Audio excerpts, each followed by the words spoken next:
আসসালামু আলাইকুম viewer, welcome to Mrs homemaker BD. আশা করি সবাই ভালো আছেন। আলহামদুলিল্লাহ, আমি অনেক ভালো আছি। হ্যাঁ বন্ধুরা, আজ আমি কিছু দেশীয় পণ্য ক্রয় করেছি, সেগুলোই আপনাদের সাথে শেয়ার করব।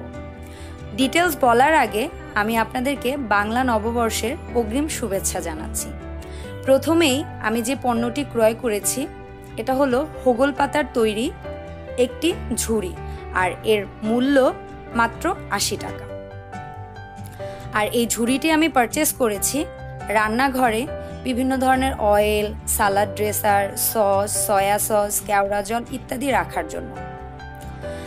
আমি আমার প্রিভিয়াস অনেক ভিডিওতেই বলেছি আমি আমার স্বাস্থ্য সব কিছু মিলিয়ে আমি চেষ্টা করছি প্লাস্টিকের পণ্য বর্জন করার, সেই জন্যই আমি এই পণ্যটি পারচেস করেছি। এরপরে আমি নিয়েছি একটি ঝুড়ি। এটাকে আপনারা অনেক কাজে ব্যবহার করতে পারেন। এটা খুবই সুন্দর দেখতে একটা ঝুড়ি, আর এটার সাইজটা বড়। এটাকে আপনারা ফ্রুট বাস্কেট হিসেবে বা মাল্টিপারপাস অর্গানাইজার হিসেবে এটাকে ব্যবহার করতে পারেন। আমার কাছে এটার কাজের ফিনিশিং খুবই ভালো লেগেছে, আর এটার মূল্য মাত্র ১২০ টাকা। আসুন আমরা সবাই মিলে প্লাস্টিকের পণ্যের পরিবর্তে আমাদের দেশীয় পণ্য ব্যবহার করি, এবং যেগুলো আমাদের স্বাস্থ্যের জন্য এবং পরিবেশের জন্য খুব ভালো। আর এই ঝুড়িটা আমি পারচেস করেছি মূলত আমার স্ন্যাক্স রাখার জন্য। এটাকে আপনারা ডাইনিংয়ে, কিচেনে, ইভেন পেন্ট্রিতেও রাখতে পারবেন। তো এই ছিল আমার দ্বিতীয় পারচেস। আশা করি আপনাদের ভালো লেগেছে। আমার যে সকল বন্ধুরা আমার চ্যানেলটি সাবস্ক্রাইব করেছে তাদেরকে অসংখ্য ধন্যবাদ। যারা এখনও করেননি তারা নিচে রেড কালার সাবস্ক্রাইব লেখা বাটনটিকে অন করে দেন এবং পাশে আসা বেল বাটনটি বাজিয়ে দেন নতুন ভিডিও পেতে। এরপরে আমি নিয়েছি বেতের তৈরি একটু লম্বাটে প্রকৃতির একটা ঝুড়ির মতো, এবং এর আগে যে আমি আরেকটা অর্গানাইজার নিয়েছিলাম এটার চেয়ে ছোট সাইজের সেম ডিজাইনের আরেকটি অর্গানাইজার নিয়েছি, এবং এটাকে আমি ব্যবহার করব এই বেতের ঝুড়ির ঢাকনা হিসেবে। হ্যাঁ, এটাকে আমি একটা কৌটার মতোই তৈরি করে ফেললাম। কেমন লাগলো আমার এই আইডিয়াটা অবশ্যই কমেন্টে জানাবেন।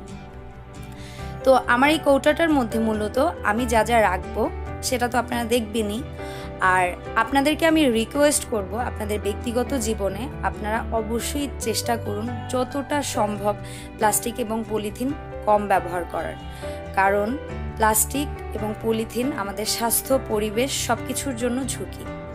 আমরা সবাই ছোট ছোট উদ্যোগ নিলেই পারি এই জিনিসগুলোর ব্যবহার আমাদের দৈনন্দিন জীবনে অনেকটা কমিয়ে আনতে। সো সবাই আপনাদের জীবনে এটার ব্যবহার কমাবেন সেই প্রত্যাশাই করি। এটার মধ্যে মূলত আমি আমার এই খোলা মশলাগুলো রেখেছি। এরপরে আমি নিয়েছি একটি হামান দিস্তা। হ্যাঁ, আমি এটা কাঠের তৈরি নিয়েছি। মূলত আমি দেখা যায় চা বানানোর সময় একটু আদা ছেঁচে নেওয়ার জন্য বা একটু এলাচ এই ধরনের জিনিসগুলো হালকা ক্র্যাশ করার জন্যই আমি মূলত এই হামান দিস্তাটা নিয়েছি কাঠের তৈরি, আর এটার মূল্য নিয়েছে মাত্র ৮০ টাকা। আসলে এই ধরনের দেশীয় পণ্যগুলোর মূল্য কিন্তু অনেক কম, এবং এগুলো অনেক দিন আপনারা ব্যবহার করতে পারবেন, এবং এটা পরিবেশ এবং আপনাদের স্বাস্থ্যের জন্য খুবই ভালো। আর এরপরে আমি আড়ং থেকে 2টো চামচ নিয়েছি। যারা আপনারা আমার আগের শপিং হল ভিডিও দেখেছেন তখন দেখেছিলেন আমি আমার কুকিং রেসিপির জন্য একটা স্পুন নিয়েছিলাম, তখন আর স্পুনগুলো ছিল না। তো আমার আরও 2টো দরকার ছিল, আমি 2টো নিয়ে নিয়েছি। এগুলোর প্রাইস পড়েছে 57 টাকা 69 পয়সা, এবং এটার ট্যাক্স নিয়েছে। আর এরপরে আমি নিয়েছি আমার অনেক পছন্দের মাটির কাপ প্লেট।